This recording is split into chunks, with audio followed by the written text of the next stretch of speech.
Hello, everybody. Hope you're all having a great day. Happy New Year. It's been a while. I'm Lee, that 80s pastor dude. And I took quite a bit of time off, but the last 5 or 6 months of 2025 were incredibly busy with church stuff. I preach every Sunday. I do Bible studies. I'm involved in all the things that come along with being the pastor of a small congregation. I'm also a volunteer fireman. I'm one of the officers, and I was also on the board of the fire department, so that kept me pretty busy, especially that time of the year we're doing our fundraising, so the fire department kept me really, really busy, and we had quite a number of calls over the last 2 or 3 months. On top of that, I spent the last 5 months of 2025 taking a class 3 days a week over at the Bible college that I graduated from, but I decided I wanted to take at least one semester of biblical Greek to give it a shot, and I did that, and that consumed a lot of my time. But that's finished, that's done with. Honestly, I hadn't intended on jumping back into making videos.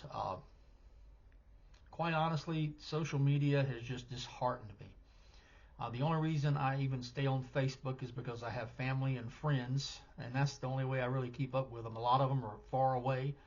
My sister lives in North Dakota, and that's really our only means of communication. And I have friends literally all over the world, and Facebook is the only way I communicate with them. And I do church stuff on there, but my Facebook activity is incredibly limited. And I'm on X, Twitter, whatever you want to call it. And I'll be honest, the only reason I even remain on that platform is because I kind of connected with a group of people. We call it CCM Twitter, and we talk about Christian music, and that's really the only reason I've stayed on that platform. And that's one of the reasons I've kind of gotten the itch to do videos again. I don't intend to be a full-time YouTuber. I don't have the motivation. I don't have the time. And I don't know that I really have that much to say. But we have all these conversations about Christian music, and some of these folks, they do podcasts and they do things like that. So I figured I can do that. I'm not going to do a video every day. I might not even do one every week.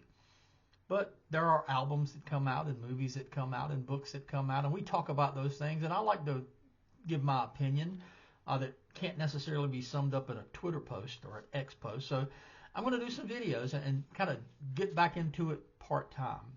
And I figured the best way to do that is to address my favorite albums of 2025. Those lists have been coming out for the last week or so, and I've got my list. And the reason I haven't done this video yet, I was actually going to do it earlier this week. But once again, I've been busy, and I wanted to really narrow it down. In the last 2 or 3 days of 2025, I listened to well over 50 albums, trying to determine what were going to be my top 10 albums for the year. And in fact, I'll be honest, I discovered 2 or 3 albums that came out last year, and I didn't hear them for the first time until the very end. So I really absorbed those and listened to them, and a couple of those have jumped on my list, and literally I had not heard them until the last couple of days of 2025, but they made an impact on me, so they've made my list. I did narrow the 50 or so albums that I listened to down to about 31, but I really wanted to do a top 10, and so then I determined that I was going to do a top 20, and I still was having a difficult time narrowing it down. So what I ended up doing, and what I'm going to do in this video, is I'm going to give 10 albums that kind of fall under the Christian umbrella. Some of them are put out on Christian labels.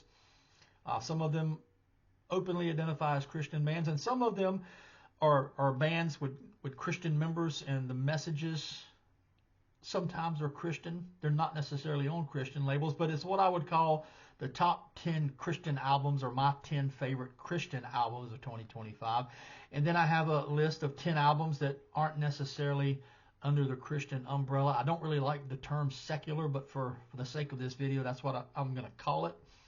And it's interesting because there's a couple of those albums that are actually put out by artists who have Christians in the band, but they don't necessarily do what we would consider Christian music. So I'm going to give you 2 lists here. I'm not going to do a lot of commentary. I'm just going to basically go through the albums that I have chosen for my top 10 Christian albums and my top 10 non-Christian albums. And I may go back and do single videos where I discuss these albums in depth. But for the sake of just getting this out and jumping back into it, these are just top 10 lists with no commentary. So I'm going to begin with my top 10 Christian albums of 2025. And they're not in any sort of order. I did try to sit down and rank them, and I just couldn't do that. But I can tell you that my number one album, when I get to my number one album, it is my favorite album out of everything that was released last year, whether you're talking Christian, secular, whatever. So when I get to the number one on my Christian album list, it is my favorite album of 2025. So I did want to point that out. But to start with, number 10 is the group Citizens. And it's the album Museum. It's kind of spelled funny. It's M space US space EUM space. And if you know anything about Citizens, they almost have a 80s new wave synth kind of vibe going, but they're praise and worship oriented, really catchy, really popular music. So that's my number 10. Number 9 is Ronnie Martin, who actually put out 2 albums last year. He put out a Christmas album, which is absolutely incredible. It didn't quite make the list, but if you don't know who Ronnie Martin is, he was better known in the 90s as the main person behind Joy Electric. His brother is the guy behind Starflyer 59, and now he just puts out albums under his own name, but he still uses that analog synth sound that he popularized with Joy Electric. And his most recent album is Consume Like a Moth What Is Dear, and it is incredible. It's beautiful. It's poetic. Martin is also an author. He's written several books. I have 2 of his books. He's also a pastor, incredibly gifted individual. In fact, he just finished his doctorate not too terribly long ago. So Dr. Ronnie Martin. And if I was going to put my second favorite album of the year, it very well may be Consume Like a Moth What Is Dear. It is unique, not only in Christian music, but in music in general. So that's number 9 on this list. Number 8 is Worldview. It's kind of a super group. It's the singer from Barren Cross. Is it Barren Cross? I think it's Barren Cross. And the guitar player, George Ochoa, who was with Deliverance and Recon. And this is just pretty much straight up heavy metal. Good Christian heavy metal. It's the lyrics are very much biblically inspired. And it's what you think of. Good searing vocals, incredible guitar playing, melodic heavy guitar rock. But that's Worldview. The album's called Invincible. Next is Ellie Holcomb's album Far Country. Drew Holcomb's wife. And I found this out listening to this album. This is one of those albums I didn't really get into until the last week or so. But all these years I didn't realize she was producer Brown Bannister's daughter. But Ellie Holcomb, if you know who she is, incredible singer, incredible songwriter, and her album Far Country makes my top 10. Number 6, I love this band. I got into them because of some younger people that I'm acquaintances with through the internet, but it's Memphis May Fire. Their most recent album, Shapeshifter, is just really incredible heavy music. I'm old enough that any music that sounds like this, I just call it heavy metal. I know that there are different subgenres and things like that, but me, this is just good heavy metal music. It's modern, and I just love Memphis May Fire. Shapeshifter is in my top 10. This next album is one I discovered the last day of 2025, and it was because someone on Twitter, X, was putting their top albums of the year, but it's a guy named John Van Dusen. I've never heard of him, but his most recent album, and it's the first part of a 2-volume one, and the second part comes out this year, but it's called As Long As I Am in the Tent of This Body, I Will Make a Joyful Noise, Part 1. And it is some of the most beautiful, unique, worshipful music I've ever heard in my life. Singer-songwriter kind of stuff, incredible voice, incredible musicianship, and his lyrics are just otherworldly. This is an album I'm having to go back and re-listen to again because I literally heard it for the very first time New Year's Eve. But it's an incredible album. It made that much of an impression on me that only after one day of listening to it, it made my top 10. Next up is another one of those heavy bands with spiritual things, but it's Wolves at the Gate, Wasteland. This album just kicks. And I know I'm dating myself saying stuff like this album kicks, but I'm 55. Wolves at the Gate, Wasteland. It's in my top 10. Next up is John Mark McMillan, who I absolutely love. His most recent album is Cosmic Supreme. If you know John Mark McMillan's stuff, beyond How He Loves, you know what this album is like. Incredible album, great songwriter. Next up is There Was a Light Here by Demon Hunter. I've loved this band since I first heard of them, and to me they keep getting better. This is one of the most, and it may sound interesting to call a heavy album beautiful, but this is one of the most beautiful albums I've ever heard. The last song, the title track, is actually a ballad, and it's talking about the death of his mother. And I'm not a very emotional person, but when I listen to that song, it brings tears to my eyes. This music at times is brutal and heavy, but it's thoughtful, it's emotional, and it's absolutely beautiful. And so that brings me to my number one album, and this is my favorite album of the year. It's a supergroup called Cosmic Cathedral. The album is called Deep Water. It came out earlier in the year, so I've been listening to this one all year. But it's Phil Keaggy on guitar and vocals. It's Neil Morse on keyboards and vocals. And Neil Morse, if you don't know him, he's a prog rock superstar. Originally was in Spock's Beard, but he's in all kinds of different groups. And then it's Chester Thompson on drums. And if you don't know who he is, he was the touring drummer for Genesis when Phil Collins was the lead singer. Incredible drummer. And the bass player, whose name just totally escaped me, is a studio guy. He's played with everybody. But this is thoughtful, musical, heavy prog rock with spiritual, overtly Christian lyrics. Neil Morse sings the majority of the songs, but Phil Keaggy sings some. But it's some of the best guitar playing Phil Keaggy has ever done. So that's my number one album on the Christian album, but it's also my favorite album of the year. That's Deep Water by Cosmic Cathedral. So that brings me to my top 10 secular or non-Christian albums. Number 10 is a guy named George Huntley. He used to play guitar and sing for a local band called the Connells. He put out a solo album back in 95, 96, and basically has not done music since. And I didn't know this album was out till a friend told me, hey, George Huntley has a new album out. He's a singer-songwriter guy. He plays guitar and sings. Very southern kind of stuff. But his newest album is called Higher Spirits, and it's in my top 10. Next up is the Night Flight Orchestra, Give Us the Moon. If you've never heard of these guys, I don't know how to explain it to you, but it's a side project from the lead singer of Soil. Is it Soil or Soil Work? But it's a Swedish extreme metal band, but this is like late 70s, 80s melodic yacht rock is the only way I know how to explain it. And I forgot how many albums Night Flight Orchestra has put out, but every single one of them have been good. But their newest one is called Give Us the Moon. Number 8 is a guy named Mike Ferris, who does Christian music. He is a Christian, but this is not a Christian album. But I first was introduced to him back in the 90s. He was the lead singer of a band called the Screaming Cheetah Willies. And Mike Ferris has this soulful, bluesy voice. His music is authentic. And his most recent album is called The Sound of Muscle Shoals. He recorded it down in Fame Studios, that famous studio. And this is just bluesy, good, I would call it soul music. But Mike Ferris is in my top 10. Number 7 is the band Sabaton, who my middle son, Chris, turned me on to. Their newest album is called Legends. This is just extreme power metal. Most of their lyrics are based on historical things. They read a lot, and their albums are like history lessons. And I've been fortunate enough to see Sabaton twice opening for Judas Priest, but their new album is called Legends. Incredible album. Number 6 is interesting, and I asked on Twitter X several times if it counts if a band re-records an old album.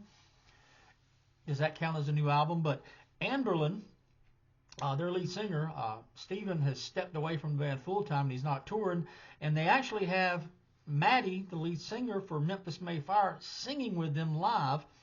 And they re-recorded Never Take Friendship Personal, one of their classic albums, and they have re-recorded it with Maddie singing, and they released it as Never Take. So it's the same songs, slightly different arrangements, slightly different take with Maddie singing it. And as much as I love that first album, I really, really like this one too. at the risk of offending people, I may like this one just a little bit more. It's just a little more updated, but you can't go wrong with Anne Boleyn. Number 5 is Robert Plant and Susie Dean. It's his most recent album called Saving Grace. Robert Plant has really done some incredible music over the last decade and a half. He's done a couple of albums with Alison Krauss that are brilliant. And Saving Grace has some straight up gospel songs on it. It's got some Middle Eastern flavored stuff. It's got some rootsy, folksy stuff.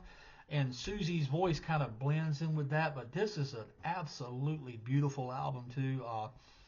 It may be my favorite non-Christian album of the year, maybe.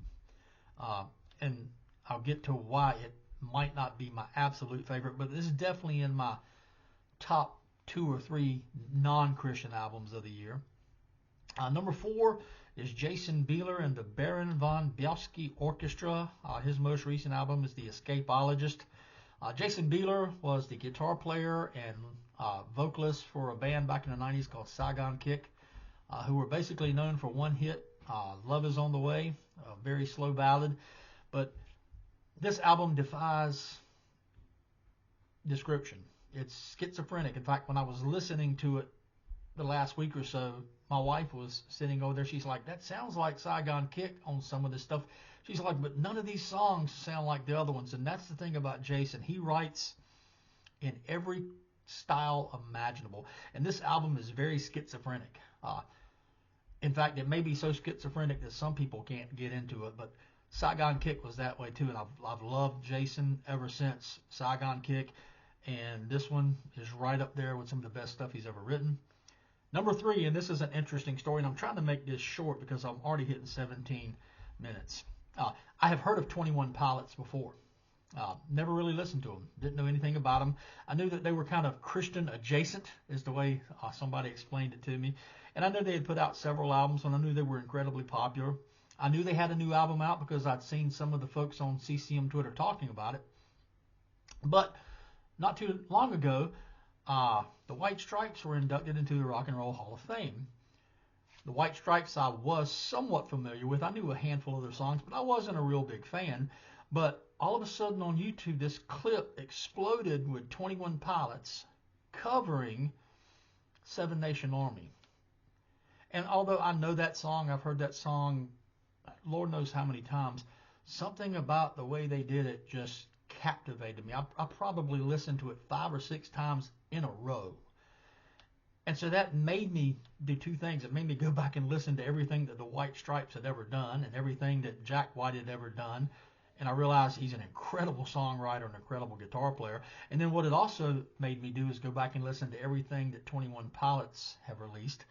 And I found out that I absolutely love that band. So 21 Pilots' most recent album, Breach, that makes my top 10.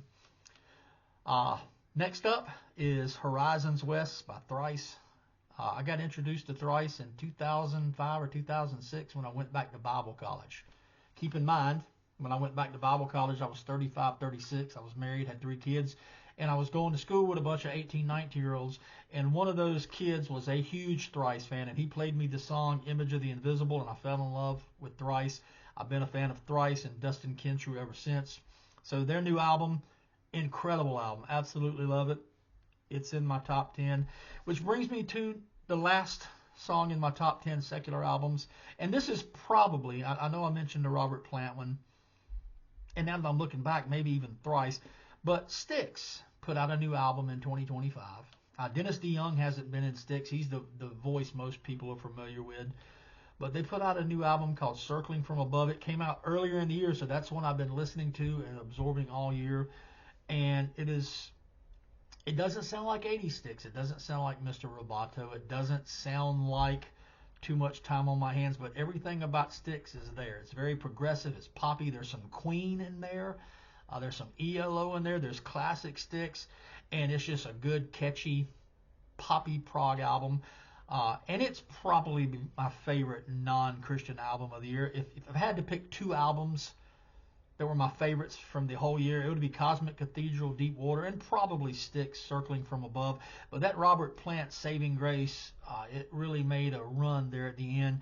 And anytime Thrice releases an album, there's a good chance it's going to be up there near my top. So what I'm going to do now that I've given you those 20 albums, I'm going to narrow it down to my 5 favorite albums from those 2 lists. I'm starting with Cosmic Cathedral, Deep Water. That's my favorite album of 2025. Next, I'm going to go with Demon Hunter, There Was a Light Here, because the album is just so beautiful. Then I'm going to bring in Styx, Circling from Above at number 3. Number 4, I'm going to do Robert Plant and Susie Dean, Saving Grace. And then number 5 will be Horizons West by Thrice. So those are my 20 favorite albums for 2025. I hope you enjoyed it. If you watched all 20 minutes of this video and you've got thoughts or comments, let me know what you think down below. And as always, like everybody on YouTube says, you can like, subscribe, and comment and do all that. But if you made it this far, I at least thank you for listening to what this old dude has to say.